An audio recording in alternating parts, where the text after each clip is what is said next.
Hello friends, आज हमारी नई वीडियो है मैनेजमेंट टॉपिक पे। हमारा टॉपिक है मैनेजमेंट टॉपिक बहुत इंपॉर्टेंट टॉपिक है। ये हर क्लास में पूछा जाता है।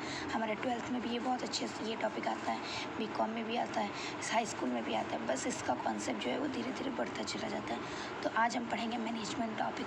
और हाँ, मैनेजमेंट टॉपिक के जो नोट्स हैं वो मैं आपको शॉर्ट वीडियो में इस वीडियो के आफ्टर अपलोड कर दूँगी। तो आप लोग चाहें तो नोट्स जो है वो शॉर्ट वीडियो से कलेक्ट कर सकते हैं।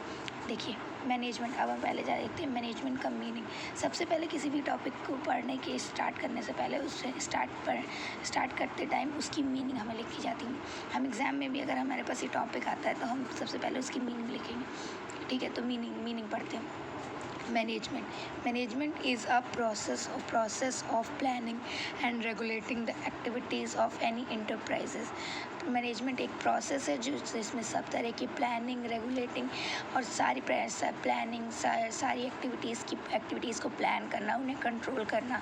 एक में जो भी एक्टिविटीज़ होती हैं वो सब मैनेजमेंट के अंतर्गत आ जाती हैं।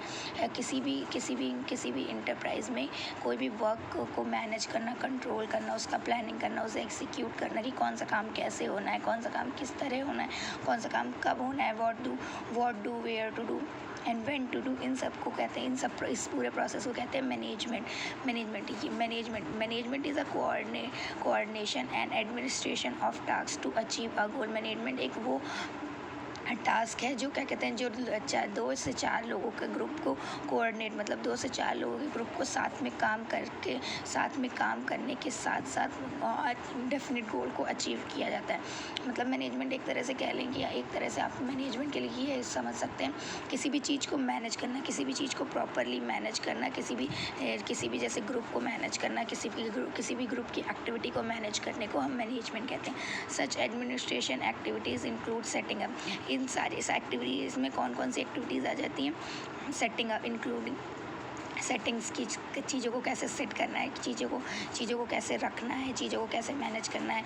ऑर्गेनाइजेशन स्ट्रेटजी, कौन सा कौन सा ऑर्गेनाइजेशन में कौन सी प्लानिंग फॉलो होनी है, किस प्लान के अकॉर्डिंग हमें वर्क करना है, और हमारा एफर्ट्स, हमें किस चीज़ में अपने एफर्ट्स कितने डालने हैं, ये सब आ जाता है मैनेजमेंट के अंतर्गत। मैनेजमेंट का सिंपल मीनिंग तो आप कह लीजिए इज़ टू मैनेज थिंग। कोई भी चीज़ को मैनेज करने को आप मैनेजमेंट कहते हैं। मैनेजमेंट जो है वो हर फील्ड में होता है। कोई घर के बजट को मैनेज करता है, ऑफिस में मैनेज होता है, स्कूल में मैनेजमेंट होता है, हर जगह मैनेजमेंट होता है। और विदाउट मैनेजमेंट कोई भी वर्क प्रॉपरली नहीं किया जा सकता। जब तक हमें पता ही नहीं होगा कौन सा काम कब करना है, क्या करना है, किस दिन करना है, कैसे करना है, तब तक हम कोई भी वर्क कर नहीं पाएंगे। इसलिए मैनेजमेंट हर फील्ड के लिए management is must important.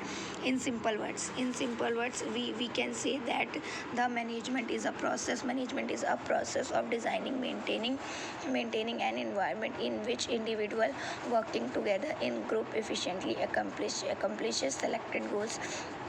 Management एक प्रोसेस है जो कि डिज़ाइन किया जाता है, मेंटेन किया जाता है किसी भी एक इंसान या एक से ज़्यादा लोगों द्वारा, और उस पर वर्क करके हम कोई भी डेफिनेट गोल, मतलब अपने बिजनेस में अगर हमने कोई भी टारगेट सेट किया कि हाँ इस टारगेट तक हमें वर्क करना है, तो वो डेफिनेट गोल हम अचीव कर सकते हैं।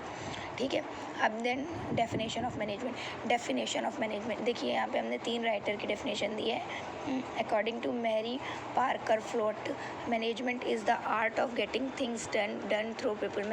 इन्होंने बताया मैनेजमेंट एक तरह का आर्ट है जो कि लोगों के द्वारा किया जाता है टू अचीविंग अ डेफिनेट गोल, कोई भी गोल को पाने के लिए किया जाता है।